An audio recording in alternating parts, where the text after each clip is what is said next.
Donald Trump a averti dimanche qu'aucun pays n'était tiré d'affaire face à son offensive douanière, et surtout pas la Chine, qu'il a de nouveau attaqué au lendemain d'exemptions sur les produits high-tech annoncés par les États-Unis. Malgré ces vives tensions commerciales entre les deux premières puissances économiques mondiales, Donald Trump se disait vendredi optimiste sur un accord commercial avec Pékin.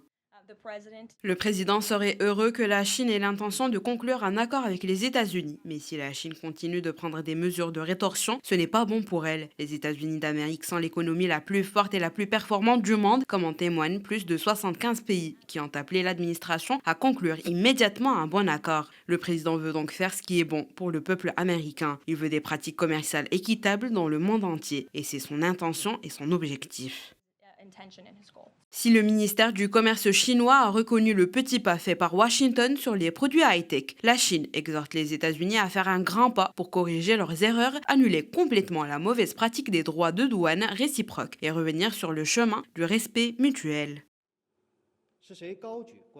La Chine a toujours suivi les principes d'égalité, de bénéfices mutuels et de coopération gagnant-gagnant, sans jamais chercher à établir des sphères d'influence ou à cibler une tierce partie. Les États-Unis n'ont cessé de vilipender et d'attaquer la Chine en exagérant la menace chinoise, dans le seul but de l'utiliser comme prétexte pour contrôler l'Amérique latine et les Caraïbes, ce qui est voué à l'échec.